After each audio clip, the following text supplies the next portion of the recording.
Welcome, everyone. Good afternoon. It is our HerRise Salon, and we are live on YouTube, on Facebook, and I'm so excited that we are now live on LinkedIn. So, hello, the LinkedIn world. I'm so excited that I get to broadcast to you all live directly here on LinkedIn. I hope you guys are having a great evening and early evening, and I'm so excited for today's conversation with Maree. I am going to tell you all about Maree Moscati. I hope I said that right. So, running a transcription company engineered to meet the financial services industry's rigorous standards of accuracy and privacy suits Maree well.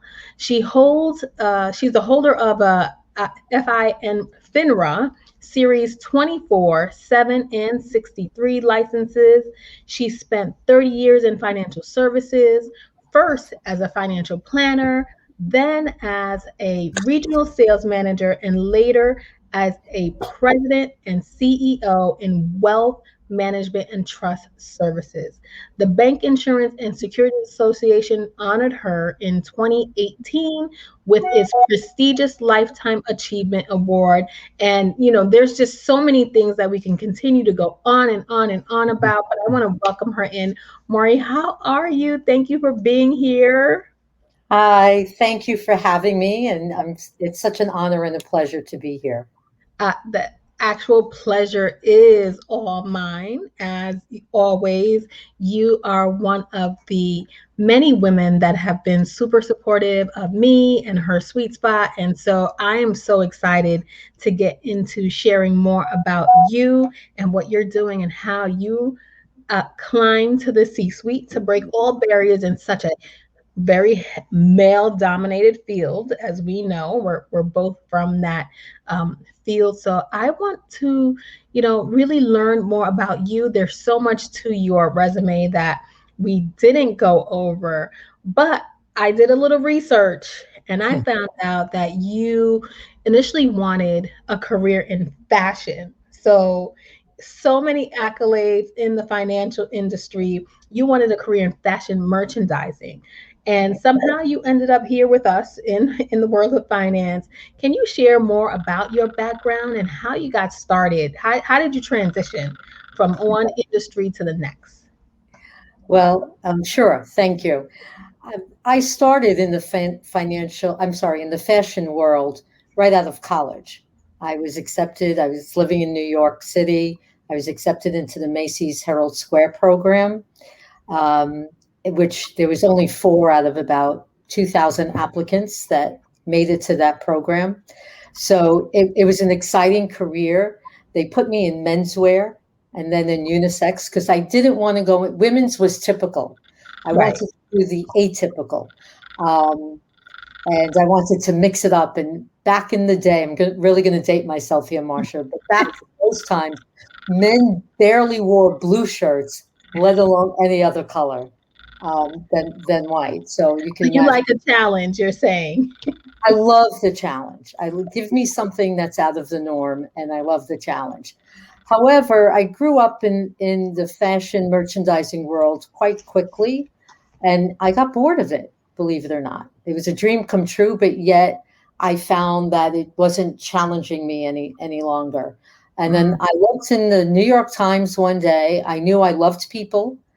Had an analytical mind. I looked to see where the jobs were, and lo and behold, it was in financial services. So I proceeded to get my Series 7. And that was back in the day when it wasn't electronic, it was pen and paper. And Right. you had to wait for like 3 weeks to get your results of your test. And the firm that I worked for, they would bring the whole training class in, and the branch manager would release whether you passed or failed. But Wow. not Can you only did imagine he if do you it had to in the wait? office, he did it. Yeah, we waited 3 weeks. Not only did he do it in the office, I was the only woman in a sea of men that was in the class. And we had a group of um, in, institutional folks in the office as well. And if anybody's worked in the institutional environment, those guys are crazy. So Great. it was in front of all of these people, and all I remember saying, Marsha, was, "Oh God, please let me pass. Oh God, please be with me and let me pass." So And what was it like before that moment when being the only woman, what did you hear from the men in that moment? Like why you here? What type of oh, it thing? was wonderful, actually. It was after I passed my exam and I started working in the office, I was like, "Can you go get me coffee? Can you, and then trade tickets were handwritten back then. Boy, I'm really Yes, dating myself. I worked on the desk, on the You trade worked desk. on the best, Handwritten. they were written back then. And it's like, "Here, Marie, can you file my tickets, honey?" And if anybody knows me, I grew up in the Bronx, New York. I'm a tough cookie. And I Yes. was like, "I'm not your wife. I'm not your mother. File your own tickets and get your own darn coffee." They And hired me back then for that. I don't know if they were prepared. I was shaking in my shoes, but at the same time, I just knew that if I didn't stand up for me, for Yeah. who I was, I would never be taken serious in the business. Yeah. And it just, it just came out that way. It was Can it was I a ask you? challenge. I think that's so remarkable for, what we're you're not just dating yourself. I'm dating myself too because I grew up in the industry over 25 years ago. So I've been there. Uh, how were the relationships you had with women? This is not it's I want to know, there's a reason why I started Her Sweet Spot, really, so that we teach women how to support each other. And I Mhm. would be interested to know how were you received by the other women? Well, when I started, there weren't no other women. Yeah. Um, and then a couple of years later, there was a small group of women that started to get into the business. And because I started to do some educational programs, and I did it for women, because I was a woman who grew up, I got married when I was 18 years old. Um, and I grew up in a typical Italian family. It's like, you don't need to go to college. I was the first woman in my family to go to college. And it was like, you just need to get married and have babies type of thing. And yes, ladies, that's true story. And I loved being married, still friends with my ex-husband today. However, I knew I needed more. I wanted more. I didn't want to lose myself in being a missus. I wanted to know and feel like I was doing something and helping people. That was always my goal. Whether Right. in the fashion business was, to make women and men feel fabulous in the way they looked, or it was helping them with their finances and being able to take that trip or to reach whatever financial goals they had. So Right. that was always a passion of mine. But when I started to do educational programs for women, I wanted women to feel comfortable because nobody taught me. I was Right. always told your father will handle it, your brother will handle it, your husband will handle it. You don't need to know about money. It's not ladylike. And Hmm. well, if I'm earning it, I'm going to manage it and I'm going to handle it. Right. So it's eventually, because I did that, a lot of women, in fact, that by doing that, it really turned my business around because, as you well know, Marcia, very tough business to get into when Yeah. you're brand new. Um, but I survived through that portion. And again, I survived doing educational programs for women. And I think that empowered me because I knew what I was talking about. I experienced it and sharing my story, the Hmm. ups and downs along the way. I think I became relatable to women because, back in the even in the 80s, women really weren't the investors. It Right. was really always men. Right. And I wanted to empower them to not be afraid to deal with money, not and put them in an environment where they can ask the questions, and not feel embarrassed to or silly or Right. shy, you know. And even though that still happened when I met with women one on one, and one of the reasons why I did this is my first client was an elderly woman who had lost her husband. And she was fortunate. She was fairly well off. However, she had no clue what she owned. And Right. after about 4 hours of being together and crying together, I turned to her and I said, the only decision you should make right now is no decision at all. And I walked away. And I remember my manager at the time was mad at me because I spent 4 hours with somebody without making the sale. Yeah. Right. I said, that's not going to cut it for me. I'm going to do what I want and I'm going to help people, but I'm not going to push a product or make a sale just for the sake of doing it. And that was a defining moment in my career.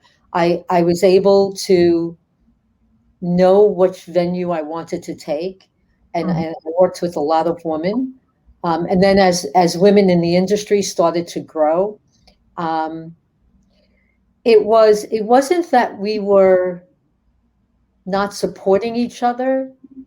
They were struggling their own in being a woman in a man's world. Yeah. So it's we really didn't have that roadmap of Right. how to respond to each other. So um, and there were some instances where women in business, as I went to larger firms, women in business just weren't nice to each other. They didn't support each other. Right. I found that kind of odd. And I never really understood that. But I think everybody internally was experiencing their own lack of confidence. Right, which is everything we talk about today and helping Right. women. The lack of confidence. It's also, I think, comes from the negative, um, or the uh, um, limiting beliefs that are placed on us. Like you said, women can't do that. You should just try to get married, have your kids, stay at home, and you know, or take that secretary job, right? Right. Those administrative roles. And I Right. think it's because so many women were taught and trained to use that path for their Mhm. career and really didn't go towards the leadership and management type roles, and or owning their own worth and value inside of corporate America. In creating and deciding to create a space where you could help support and educate women, did you have a sponsor that really poured into you, or a mentor that guided you, that said, you know what, this is how I'm going to pay it forward because so many great things happened to me? Can you tell us a time when a sponsor or mentor helped you for your career? Sure. I think along the way, the path of growing in any profession, or anything in life, is you meet people along the way, and you'll know when you connect with somebody or you aspire to be like somebody, uh, Hmm. or to follow in somebody's footsteps, if you will. I think you have to create your own footsteps. But I think when you're just entering into a profession or you want to change your profession, you have to make your own footprint. Yeah. Uh, but that doesn't mean that you can't walk alongside somebody. So when I say, aspire to be somebody or to be like somebody, it's only because what they're doing is something that calls out to you. It's part of what your passion may be. Hmm. So yeah, I've been fortunate along the way. When I first got into financial services, you pass your Series 7, you take, at that time it was your 63. Um, and and then you're given a phone book, a phone, a desk, and you're like, go ahead, go do business. That was Yeah. basically the way you did. You had to smile and dial, as they used to say. Just call random people out of the phone book and ask them to invest with you. As Yeah. crazy as that may sound, that's what it was. Yeah. But I had a gentleman at first who took me on, an elderly gentleman who took me underneath his wing and really taught me the business. So I was very fortunate in that. And then as I moved on, I went to work with Equitable, and before it became AXA. And there was a lady there. There was several women, not a whole heck of a lot, but there were several women across the country that were in the business. And I was fortunate enough to work with a woman who was at Equitable for many years, and we partnered up. And I learned so much from her. Um, and I did a lot of the grunt work because I was the newbie. Mm-hmm. And but I would listen to her, and I was like a sponge, and I would ask questions, and I would see how she would relate to people.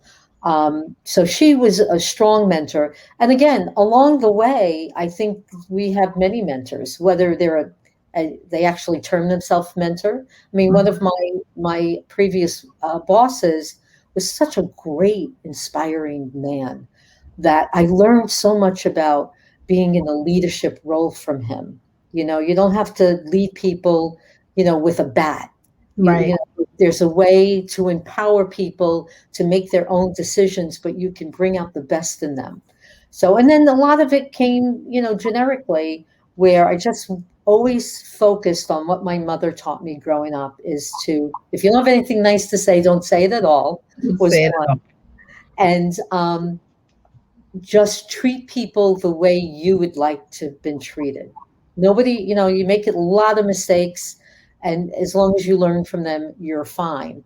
And I think if you learn or you take a little tidbit from everybody, just in talking to you, Marsha, sometimes I learn so much. I think in every conversation, if you can find something that inspires you or that you learn from, or just tick something out in your mind that makes you be a little bit more thoughtful about something, Right.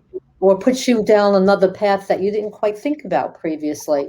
I think all of that is in some way, shape, or form being a mentor. The key is that we have to be open-minded to it, and we need to listen to that little inner voice that we hear that sparks us, you So I know. was gonna say to that, and having such a great mentor that taught you how to be a great leader. Can leadership simply be taught? Because I could tell you, you have something that some people just don't have, right? You had that quality way back then. You knew you were driven. Are those things that we can teach other, especially young women that are, coming up and advancing now in early stage part of their Mm. career? Can we teach people to be leaders, or is it just something that's within them? I think it's a combination of both. I think, and I'm going to share this with because I read this when I first graduated college, and I was working in this menswear division in Macy's. I read a book. I don't know that the book is still in production, but I believe that there's still, maybe for $4 or $5, there's some used versions of it. It's called The Cinderella Complex. The Cinderella complex. That book changed my entire mindset. I don't believe that people don't internally, especially women. We're born nurturers. Right. So for women to be in the financial services arena, or in any business, we're naturally nurturers. We're naturally born with that instinct to take care of people, Mhm. or to take care of situations, or to be loving and giving. Um, Not to a fault, not where it's not empowering other people, but just enough to be encouraging, enlightening, inspiring, um, and to be true to yourself. But this book, The Cinderella Complex, I'll never forget it. It was a pivotal part in me understanding who I truly am, because Mhm. it takes away a fear. It helped me take away that I didn't even know I had, a fear of being independent. And I think because of the way we were raised traditionally, at Right. least the way I was raised, um, was, we didn't need to be independent because somebody was going to take care of us. But even Right. in today's world, even with a younger generation, I believe there's still a lot of that out there. So I think that you can self-teach. I think that when you're young, and you're first starting in a professional world, that you don't really understand all the true characteristics of what makes you and who you really are. And again, these are my opinions, and I can only share, what I experienced. But I do think that you can be taught some, but you have to internally have the drive not to have that fear. And I think that fear is crippling. And I didn't know I had a fear of independence. I thought I was, all that, but I wasn't all that. And I Right. loved that book because it made me understand also that I'm a woman in a man's world. And I know it's still like that to some degree, although a lot better than what it was. We still have a long way to go, baby. Um, Right. but that book made me realize that I didn't have to try and be a man because I was surrounded by men. I That's didn't have to talk the point. about football if I didn't like football. Yeah. I love And I didn't have to be one of the guys. I just needed to be me and true to me. And to me, that was that was my aha moment. That's why I love that book, and I recommend that book highly. If I think if you go online, you might be able to find an old print of it. I'm But gonna and I'll share it out with everyone that's out here. But what I wanted to ask you in this time, we're hearing so much about women empowerment, and we're really coming out and supporting each other in ways that I haven't seen it in forever, right? right, What are some ways other people can pay it forward in the workplace? What do you suggest? Everyone, no matter what level you are at, whether it's CEO, middle management, what are some ways people you think people could pay it forward in the workplace? I think there's a lot of ways that you can do it. I think that for me, I always remember from whence I came, and when somebody mentors you, or somebody lends a helping hand, or somebody helps you see clearly a decision you have to make, you need to pay that to the next person. So Mhm. if you're really super busy and somebody says, I really need to, can I pick your brain? And even Mhm. though you may not have that time, you need to make that time. Because Yeah, not only when you do that do you help that person and you pay that forward, you yeah, really wind up helping yourself in a very uncanny way. yeah. So I think I like you're doing um, her sweet spot. I have a blog that I started about 2 years ago that was totally inspired by a young woman in the business. It's the Dynamic Women of which, Marsha, we're going to have you as part of an interview to do that. That's coming up after the summer, and it's really about our journey, and it's all levels of women, whether it's front office, back office, in the fintech space, in cybersecurity, and it's all different levels. Because I met this woman, Marla Sofa, at a conference, and we were chatting, and she had this incredible background. Martin, she lived in Israel and worked in Israel. She did contractual engagements that were all over the world, and she Hmm. really didn't know how empowered she was. And she inspired me to start this blog post. And she honored us with being the first one. So you can go back on our website and read about her, Marla Sofer. Um, she was incredible. And that is probably one of the most successful blogs that I have done, because it's really helping anybody, not just women, but men too.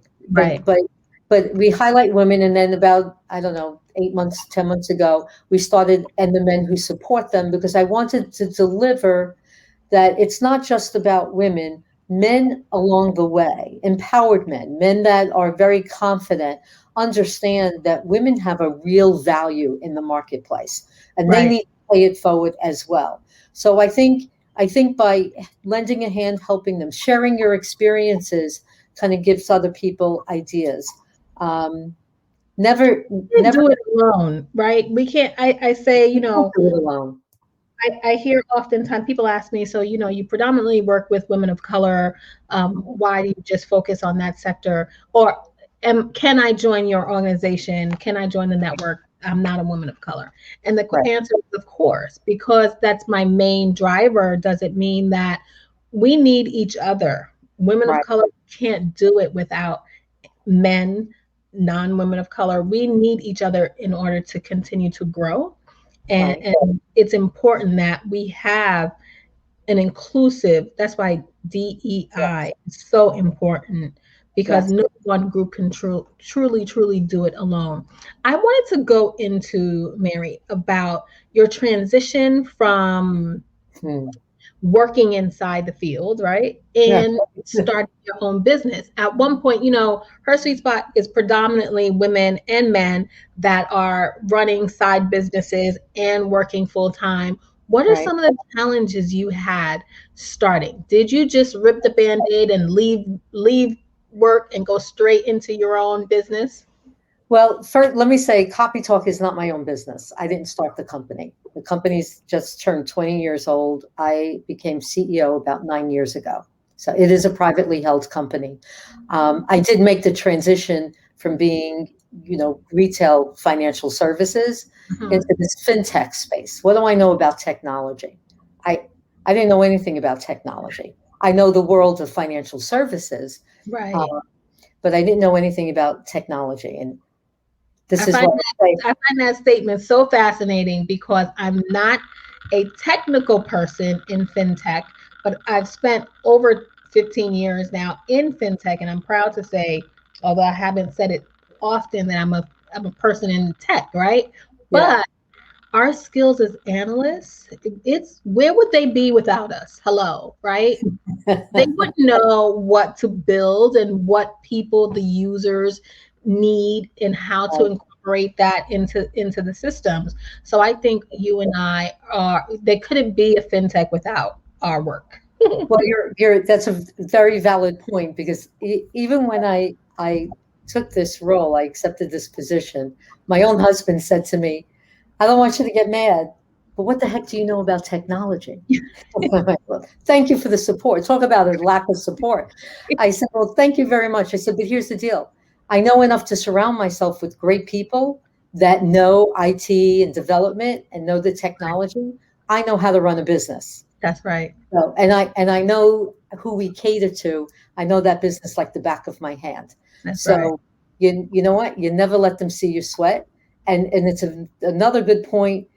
Always try, because I've heard along the way with talking to a lot of women in particular that, they may have been in this area, but they were offered a position, a better role in another area, but were afraid to take it. And I'm like, take it, stretch your wings, Yeah. grow. You can always, when I first became a manager, when I was an advisor, and I just went on an interview internally with my company to be a supervisor, a field supervisor, and they offered me the position, and I'm like, no, I don't really want to sit in the office.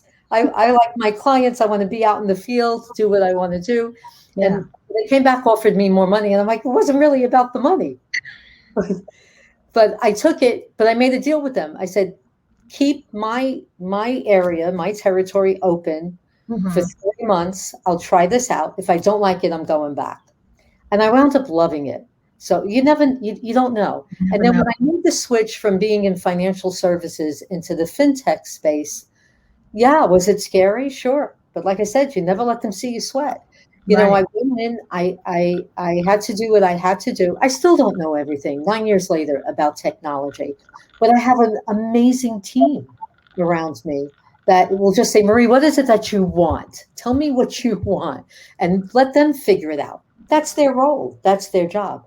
I know what the advisors want. I know what the financial institutions want. I know how to have that conversation with them, and then I bring it back to the office. And So that's the mark it's of an excellent leader, I should say. The thank fact you. that your team is all hands on deck for you. And no, have I ever worked for a CTO that knew anything about the financial industry? Absolutely not. For the Right, most part, we have developers that know nothing about our industry, but they know how to code. And that's really the difference. And that's right, why our perspective, our analytical uh, work that we do is so important to the industry and the business. And anytime you hear someone, for founders that are thinking about developing new fintech apps, they get the pushback. What type of right. technology background do you have? Well, I don't need that. I know what people want. I know what I want Exactly. because you're always the first person. You're always your first customer Right. in many situations when you're starting a new company. So I appreciate you for taking this time out to talk with us. For the first time, we are live on LinkedIn.